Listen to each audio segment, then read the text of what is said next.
Bonjour à tous, c'est Nicolas, j'espère que vous allez bien aujourd'hui. Nous en sommes au 45e épisode de CNews Galactique. Comme d'habitude, souvenez-vous, ce que je vous partage là, ce n'est que mon point de vue. Ce sont des voyages que je fais en esprit et non pas avec mon corps physique. Et vous pouvez le prendre comme de la science-fiction. Le plus important, toujours, c'est que vous preniez ce qui vous fait du bien, si ça vous apprend des choses, et voilà, simplement. Donc aujourd'hui, mon voyage, il a été bien particulier. J'ai eu plus l'impulsion d'aller me rendre dans la grotte. Alors, pour ceux qui ne savent pas de quoi je parle, il faut aller voir l'épisode 43 juste avant. Et quand je me suis rendu dans cette grotte, dans ce grand espace, j'avais dans l'idée d'aller au temple pour aller investiguer et comprendre qu'est-ce que c'est cette espèce de temple dédié au dieu de l'humanité. Et quand je suis arrivé, quand je me suis transporté en fait dans cet espace, il y avait déjà du monde qui était là. Il y avait je suppose c'est un yogi qui était là. Je ne veux pas dire qu'il admirait la vue, mais il se mettait, vous savez, il y a cette ouverture de ce temple qui est dans une montagne, et il y a les nuages en dessous et on voit le soleil. Et comme j'y vais le matin, je suppose que je dois me transporter à un moment où, en tout cas, il y a le soleil, sachant que je ne sais pas quand je voyage, si c'est dans le même fuseau horaire, façon de parler, que quand je suis ici en France, vous voyez. Donc bon, en tout cas, la vue est magnifique, elle est tout bonnement magnifique. Et voilà, je vous décris ce que je vois. Et il y avait aussi un petit groupe. Alors, c'est intéressant parce qu'on aurait dit, ça me fait penser à un maître qu'enseignait à ses apprentis en fait. Un homme assez grand, les autres étaient assis et il leur parlait. Ils étaient un petit groupe, ils étaient quoi, 6 plus le maître, ça devait être 7. Donc moi je passe discrètement, j'avais un peu mon objectif, aller dans le temple. Donc je m'y rends. Et là en fait, vous savez, il n'y a pas de représentation, il n'y a pas d'idole. Il y avait par contre une espèce de structure un peu... c'était de la pierre au fond. Alors je sais qu'il y a une sorte de fresque, alors je ne vais pas regarder en détail qu'est-ce que c'était, mais il y a une sorte de truc en pierre, comme une sorte de pyramide à étage en pierre, petite, grande comme ça. Euh, et donc je me souviens, elle est quand même un peu sculptée, tout ça. Et je me suis dit, tiens, c'est curieux, c'est un temple qui ne représente pas une divinité, mais il y a l'air d'avoir une technologie. Et spontanément, j'ai l'impulsion de mettre les mains dessus. Je sens que c'est une technologie et que ça va me montrer quelque chose. Donc, au début, mon mental humain, il s'est dit, bon, quand même, je suis un peu gonflé, je vais pas toucher leurs affaires. Mais si j'avais l'impulsion de le faire et j'ai senti, non, non, tu vas voir. Ça veut dire quand je fais ces voyages, bah oui, j'y vais moi, bien sûr, il y a mon côté humain qui y est, mais on a aussi plus facilement connecté à une part supérieure de soi-même. Et donc, vous savez, on navigue un peu différemment que quand on navigue dans un corps humain, sur Terre et tout ça, on n'a pas les mêmes filtres. Et donc, ce qui se passe, c'est que je mets les mains dessus, et tout d'un coup, c'est comme si ma vision, elle s'agrandit, elle s'élargit sur un autre plan, et là, je vois comme symboliquement un corps humain gigantesque, et je comprends que ça symbolise comme le corps de l'humanité. Et comme si chaque être humain, quand une âme vient s'incarner dans l'être humain, il va participer à la construction de ce corps. Et attention, je ne parle pas que des humains de la Terre, même s'il y a eu des modifications et des limitations, je parle de l'être humain dans le cosmos, dans son archétype du cosmos. Et donc je vois ce corps gigantesque qui est comme en construction, qui est comme en perfectionnement, et on me montre les différents niveaux de conscience de l'humanité peuvent correspondre symboliquement chez un être humain à ces différents chakras, en fait, à ces différentes strates, plus ou moins alchimisées, plus ou moins hautes, et qui fonctionnent à différentes fréquences. Et en fait, j'ai eu encore plus de recul. Alors ce voyage, ça m'a... Vous savez, quand dans votre esprit vous prenez beaucoup de recul, c'est pas que ça déstabilise, mais c'est des nouveaux repères. Voilà, pour faire simple. Et donc, je vois que, parce qu'intérieurement, je me pose des questions, je me dis, mais tiens, s'il y a pour les êtres humains, il doit y avoir aussi pour les autres races.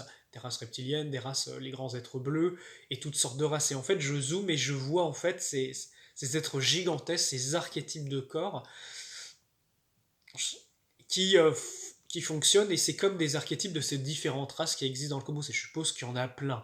Est-ce qu'on pourrait appeler ces grandes formes des corps de Dieu? Je ne sais pas. Je découvre en même temps que vous. Et c'est passionnant, c'est des niveaux qui nous dépassent, mais complètement. Mais je comprends qu'il y a ces histoires d'archétypes de quand on va s'incarner dans un corps, hein, que ce soit un corps humain, un corps de, je sais pas, des masses de l'espace, bah en fait c'est lié à un corps beaucoup plus grand et qu'on fonctionne dans ce corps. Et en fait, quand je voyais dans ce corps humain, on voyait les espaces qui étaient très alchimisés, très lumineux, un petit peu comme des parties ascensionnées. Vous savez, hein, pour ceux qui ont vu mes épisodes où je parle de ces êtres ascensionnés qui ont un corps qui est comme liquide, or, plasmique, enfin c'est des corps d'êtres ascensionnés, hein, des corps de lumière. Eh bien, il y avait des parties de cette tête qui avaient l'air comme déjà un petit peu ascensionnées et d'autres beaucoup plus sombres. Et en fait, ce corps a l'air d'être en perfectionnement, et en perfectionnement dans sa globalité. Et bon, ça me laisse un peu perplexe tout ça, mais c'est intéressant de le voir comment dire, sous, ce, sous cet angle-là, parce que du coup, ça nous fait prendre conscience peut-être que quand on se connecte à notre corps, bah implicitement aussi, on peut se connecter à ce grand corps de l'humanité, et comprendre aussi notre rôle en tant qu'âme, en tant qu'esprit, de venir dans ce type de corps et à quoi on participe à un niveau beaucoup plus grand. Et ça m'a même posé la question, est-ce que ce grand corps, forcément, il doit être habité d'une conscience, d'une âme, mais gigantesque par rapport aux minuscules petits grains de poussière que l'on peut être quand on est dans ces planètes. Mais je me suis dit, tiens, c'est intéressant quand même, quelle âme, quel type d'âme, quel type d'esprit va être dédié à habiter ces grands types de corps. Donc voilà, ça c'est des questions, hein. Ça mène à plein de réflexions. Dites-moi d'ailleurs, vous en commentaire, qu'est-ce que vous en pensez? Est-ce que vous avez déjà été témoin ou entendu parler de ces concepts-là? Est-ce que vous avez votre idée sur le sujet? Moi aussi, hein, votre inspiration, elle m'intéresse et moi, ça me permet d'investiguer, peut-être même d'ouvrir ma conscience, hein. Même si je voyage beaucoup, même si je vois plein de choses dans les autres mondes que je vous le ramène ici, bah, vous avez aussi vos connexions, vous avez aussi vos connaissances. Donc n'hésitez pas à partager votre point de vue dans les commentaires, ça fait un bel échange entre nous tous. Ensuite, quand j'ai lâché les mains, je sentis que c'était le moment de revenir, donc ça fait drôle, hein, même déjà. Alors imaginez, je me projette déjà dans cet espace, et là, à partir de cet espace, il y a votre vision qui s'agrandit, et bon, ça demande de bien se centrer, et c'est pour ça, hein, je précise, quand on fait les voyages en esprit, ça demande de se préparer avant, d'être bien équilibré dans tous les aspects de sa vie, parce que bah, ça stimule les corps énergétiques. Et on est parfois en contact avec des fréquences très fortes et ça demande un équilibre entre notre expérience humaine et les autres expériences. Je dis ça notamment pour les gens et aussi particulièrement les jeunes générations qui reviennent avec ces dons, avec ces facultés et qui peuvent, comment dire, bah, parfois se perdre dans les autres dimensions alors que bah non, on est sur Terre, on est dans un corps humain, ça demande de bien équilibrer. Voilà. On pourrait parler de ça encore très longtemps. Ensuite, je suis sorti de cet espace. Enfin, cette pièce est assez petite. J'aurais envie de dire qu'elle fait quoi?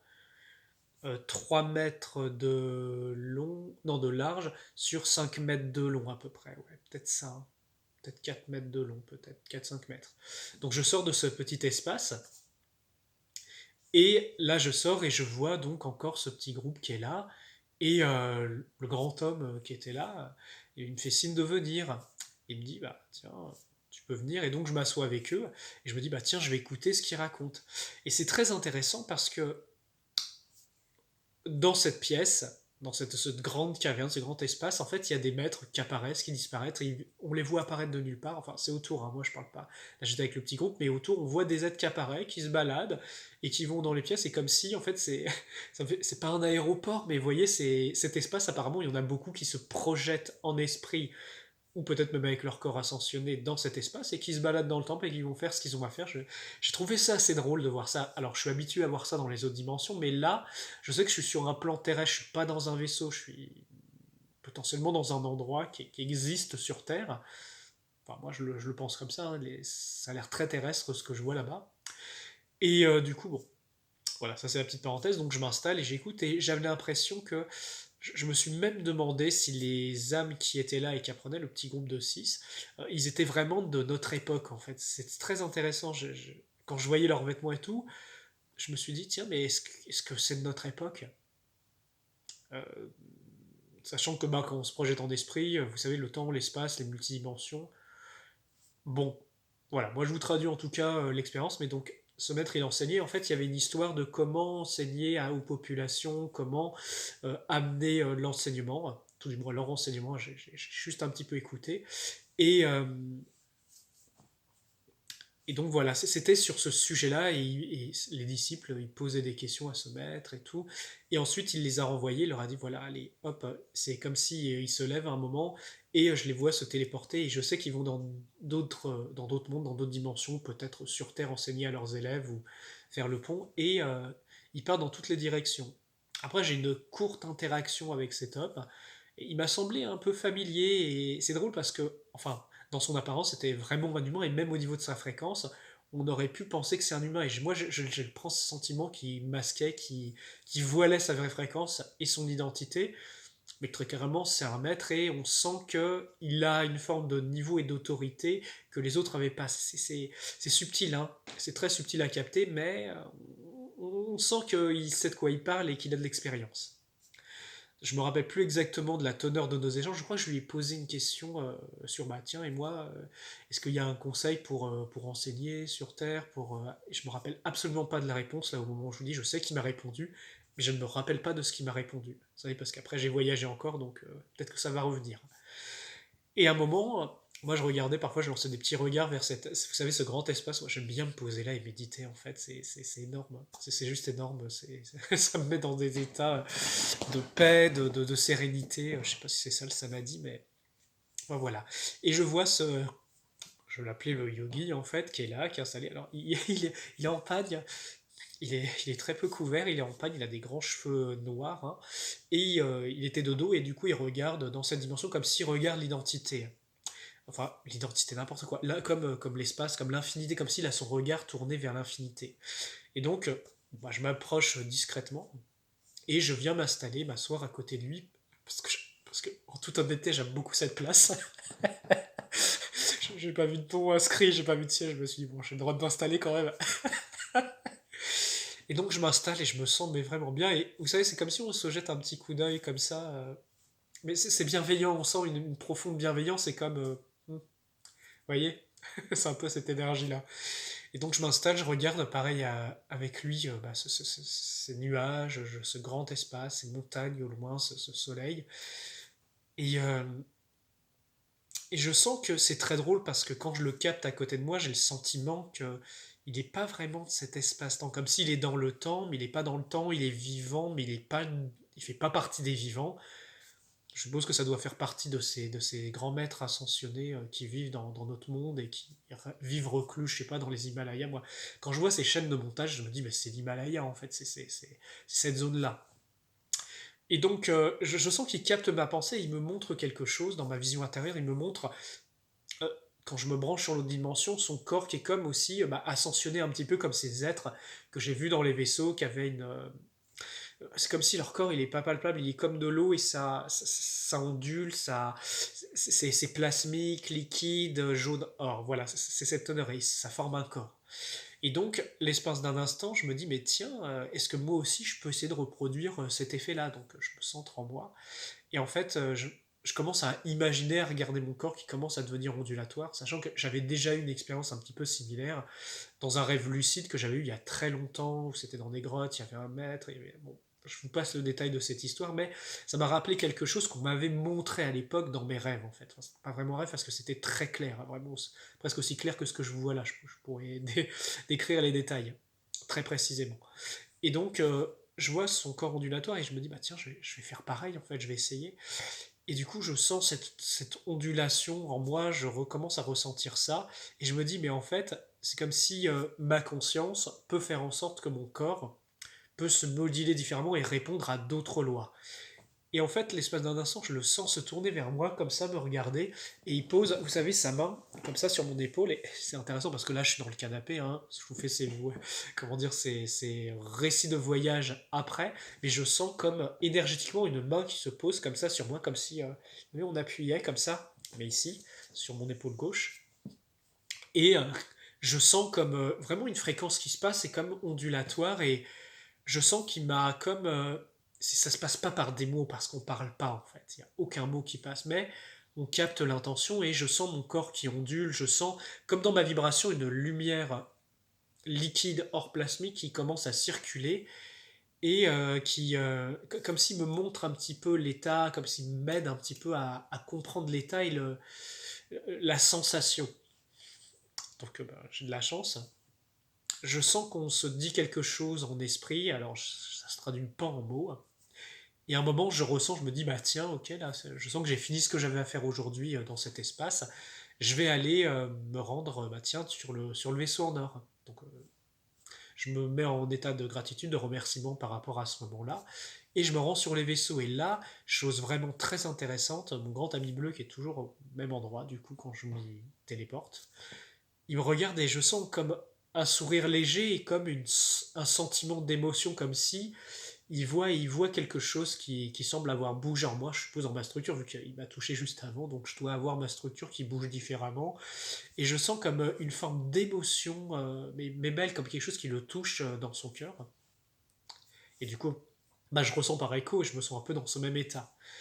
Et en allant sur le vaisseau, j'avais une idée très précise en tête. Je me suis dit, tiens, en ce moment, je suis en train d'étudier ce que c'est la fatalité en fait. Et vous savez, parce que ça je pourrais vous en parler, mais j'étudie un petit peu l'espoir, les réalités, tout ça. Quand est-ce que l'espoir il se maintient, quand est-ce qu'il s'effondre, quand les réalités se maintiennent, ils sont. Enfin, il y a tout un cours que j'ai fait à un petit groupe d'apprentis il n'y a pas longtemps sur ce thème. Je ne peux pas résumer ça là rapidement, ça va nous emmener sur dans d'autres mondes, mais en gros, euh, euh, avec l'espoir, l'autre facette de la paix, c'est la fatalité où l'espoir disparaît et il y a ce qui est. Et en fait, l'espoir, c'est comme une graine que vous pouvez projeter. Et en fait, c'est où est-ce que vous posez vos espoirs. Et en fait, moi, j'avais une réflexion ces derniers temps sur, eh ben oui, il y a des êtres humains sur Terre, ben, ils vont pas forcément se réveiller, ils vont pas forcément comprendre, ils vont peut-être passer leur vie à souffrir et c'est une fatalité parce que leur niveau de conscience et même leur désir d'apprendre et d'évoluer n'est pas suffisamment là. Et quand c'est des gens que l'on aime, dont on est proche, bah, ça peut être très difficile de voir ça et on peut avoir espoir, mais à un moment on se rend compte que nos espoirs ne peuvent pas se maintenir et qu'il y a une forme de fatalité et qu'il faut accepter cette fatalité. Ça, c'est un petit peu mes apprentissages humains sur Terre actuellement. Et du coup, ouais, il me montre quelque chose. Je me suis dit, tiens, j'ai envie d'étudier un peu ça, de le voir, pas de ma perspective humaine, mais d'une autre perspective beaucoup plus large, beaucoup plus grande. Et donc, je me mets, je regarde la paroi du verset, il me fait signe de regarder. Et là, je vois la Terre, je vois l'humanité, et je vois effectivement bah, les gens qui avancent, qui progressent, et là où il y a de l'espoir, et où, d'une certaine façon, ils reçoivent des forces divines pour leur évolution. Et je vois aussi tout un banc de la population terrestre qui est endormi, qui est encore jeune et qui souffre, très clairement. Et là, par télépathie, c'est marrant parce que au moment où on regarde ça, je sens la grande dame bleue qui est à côté de moi, comme si elle était apparue comme ça. Et je sens aussi sa présence, et en fait, je sens qu'on a comme une discussion télépathique en regardant ces images. Et elle me dit, parce que je reconnais, c'est pas une voix douce, mais il y a une forme d'onde télépathique douce où je reconnais que c'est comme là quand on reconnaît la voix de quelqu'un. Je sais que c'est elle qui me parle, parce que j'ai capté sa présence et tout. Et je peux discerner par télépathie qui c'est qui me parle. Voilà, ça peut faire drôle hein, de raconter ça. Pour ceux qui prennent la vidéo en cours, ils vont rien comprendre, mais c'est pas grave. En gros, je regarde ça et en fait, elle me dit, mais en fait, peut-être qu'il y a une fatalité dans cette vie où ces hommes, ces femmes, ces âmes qui expérimentent, qui souffrent et qui meurent sur ce monde, peut-être c'est la fatalité dans cet espace-temps-là, mais elle me montre en fait l'espace d'instant que sur d'autres mondes, en fait, et là, il y a l'autre être à côté qui fait un signe comme ça et on voit d'autres mondes un autre monde et on me montre des âmes qui viennent s'incarner, qui viennent peut-être de la Terre et qui vont s'incarner sur un monde qui est plus doux et qu'en fait, malgré tout, cette expérience terrestre leur aura appris, ils auront grandi et vont évoluer petit à petit, peut-être aussi sur des planètes et des mondes beaucoup plus doux pour leur apprentissage. Et cette interaction, ce que j'ai vu là, m'a beaucoup touché parce que je me dis, vous savez, quand on se réveille en spiritualité, tout ça, on a envie d'aider tout le monde, on a envie que tout le monde se réveille, de créer un monde parfait. Mais en fait, moi j'ai eu tendance à oublier par moments que l'évolution, ça se fait vraiment dans l'éternité, ça ne se force pas. Chacun vient y apprendre, vient grandir et vivre les expériences qu'il a besoin dans son âme, dans son esprit pour la suite. Et que ça met du temps, en fait. Certains peuvent aller très vite parce qu'ils auront cette soif d'apprendre, cette soif de grandir, et d'autres, bah, pas du tout, mais malgré tout, il y a un flux d'évolution. Et en fait, ça m'a amené à regarder l'humanité avec beaucoup, mais vraiment beaucoup plus de compassion, parce que en fait, je comprends que c'est les enfants de Dieu, en fait, et que même s'il y en a, il y a des âmes qui sont très jeunes, qui font des bêtises, ou alors qui souffrent par faute de leur inconscience et de leur ignorance sur Terre, en fait, j'ai compris qu'ils étaient tellement infiniment, mais vous savez, aimés, mais un amour, et qu'en fait, ces grands êtres bleus là que je voyais, symboliquement, ils m'ont dit, mais nous sommes des veilleurs en fait. Et j'ai compris, là, j'ai eu l'espace d'un instant une compréhension mais tellement belle, qu'en fait, c'était des envoyés de Dieu qui veillaient sur les mondes, sur les âmes. Je sais que la grande dame bleue, enfin leur race là, ils transportent les âmes de dimension en dimension sur des planètes. Moi je pense que ce sont l'ordre des transporteurs séraphiques dont on parle dans le livre du Rancien, hein. C'est des séraphins, façon de parler, l'ordre des séraphins, qui justement transportent les âmes de monde en monde, de dimension en dimension, qui vont les chercher et qui les envoient dans les prochaines destinations, un petit peu comme un réseau de transport multidimensionnel et galactique. Et j'ai senti un tel amour parce que ce sont comme des veilleurs, comme des grands frères. On sent qu'ils ont une expérience, une conscience qui nous dépasse complètement humainement, mais on sent leur amour, leur patience, leur bienveillance, leurs espoirs qu'ils ont envers l'humanité. Et pour moi, ce voyage a été une grande leçon de sagesse parce que bah, quand on est dans un corps humain comme ça, avec ses limitations, avec cette conscience qui rétrécit, eh bien, on a tendance à oublier ça. On est immergé dans on est immergé dans la matière, dans cet espace-temps, on vit nos dimensions, mais en fait, on en oublie de prendre du recul et de comprendre que les âmes que l'on croise dans ce monde sont tous des enfants de Dieu, en fait. C'est tous des enfants de la lumière. Et bah, ils apprennent, ils grandissent, et moi je sens que ce voyage m'a amené à être beaucoup plus tolérant, à accepter la fatalité, mais aussi l'espoir de ce qu'ils vont devenir dans d'autres temps, dans d'autres vies, et vous savez, ça amène à moins juger en fait. Beaucoup moins juger les expériences des uns, des autres, même ses propres expériences, même être doux et en compassion avec son propre état de conscience qui est limité. Parce que vous savez, même si j'ai accès à ces autres dimensions et tout ça, j'ai encore humainement et à plein de niveaux beaucoup à apprendre. Et j'ai cette soif de sagesse, d'apprentissage, et je pense que vous qui regardez ces vidéos, vous avez aussi un petit peu ça. Et que d'une certaine façon, ça nous amène à rester à notre humble place en fait, à notre place de petite cellule dans un grand corps humain ou même d'un enfant de Dieu qui évolue dans la création. Et ça, c'est vraiment beau en fait. Parfois, vous savez, on se heurte sur Terre sur des conflits bêtes de notre niveau, mais en fait, si on prenait du recul et qu'on comprenait l'ensemble, on aurait une telle sagesse, une telle connaissance. Et vous savez, moi je pense que la future civilisation aura accès à tout ça. Peut-être que ces vidéos, ces enseignements, eh bien, ils contribueront en fait à ce nouveau monde pour les générations présentes et futures. Ça laisse des archives qui sont disponibles, qui sont gratuites et qui permettent de préparer les âmes, que ce soit pour cette vie, pour ce monde ou même pour plusieurs autres. Et en tout cas, à titre personnel, je suis heureux de contribuer, d'amener ma pierre à ma part du colibri à tout ça. Et voilà. Donc j'ai terminé mon voyage, je suis revenu et j'ai tout de suite enclenché la vidéo pour vous raconter tant que c'est encore frais dans mon esprit. Et je voulais vous dire bah, encore vraiment à vous tous merci, hein. J'adore lire vos commentaires, j'adore lire vos réflexions, j'adore lire tout ça. Je trouve que c'est beau, c'est comme si j'ai l'impression qu'on est un petit groupe de recherche et aussi vous savez, on a envie d'avoir accès à des connaissances, à des sagesses, peut-être même à des choses qui ne sont pas de ce monde. Et moi, je suis heureux dans mon cœur de pouvoir vous le partager, de sentir que vous y êtes aussi réceptif, que ça vous donne envie, et que voilà, ça vous touche. Donc, je lis chacun de vos commentaires. Vous avez vu, je mets beaucoup de likes et des petits cœurs là pour vous remercier parce que voilà, vos commentaires ils me touchent et je trouve ça beau. Et en fait, beaucoup d'entre vous m'ont dit qu'ils avaient l'impression de vivre un peu ces voyages avec moi, bah, d'une certaine façon, c'est un peu ça, parce que quand je vous en parle, vous accédez aux espaces-temps dont je vous parle et vous pouvez peut-être même avoir un visuel, une image, et vous êtes d'une certaine façon aussi avec moi, dans une certaine mesure. Donc voilà, merci à tous. Je pense que, vous savez, il y a quelque temps, je vous disais, bah, la divulgation, ça passe à d'autres niveaux. Bah, j'ai conscience que je fais partie de la divulgation en vous partageant des choses qui ne sont pas du domaine matériel, qui sont du domaine de l'esprit, du domaine des âmes, du domaine du galactique, mais pas forcément comme on a l'habitude sur Terre. Et le plus important, c'est que toute cette sagesse et compréhension, hein, que l'on croit ces histoires et ces voyages ou pas, c'est pas le problème. L'important, c'est que ça vous apporte des bonnes vibrations, que ça vous apporte de la conscience, de la sagesse, et que ça vous aide dans vos vies et dans vos âmes.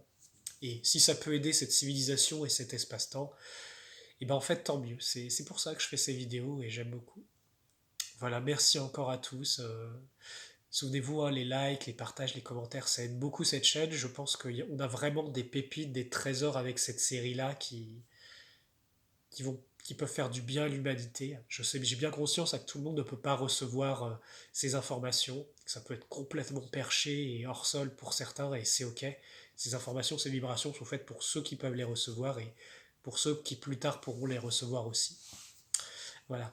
Je termine cette vidéo aussi en vous disant qu'il me reste pour la rencontre d'octobre 4 places, je crois. Donc, pour ceux qui ont envie de venir vivre un petit peu ces expériences de divulgation avec les galactiques, ces pratiques vibratoires, ces moments tous ensemble, on sera un petit groupe de 12. Donc, ça se fait dans le sud de la France. Il y a toutes les informations dans mon lien Telegram.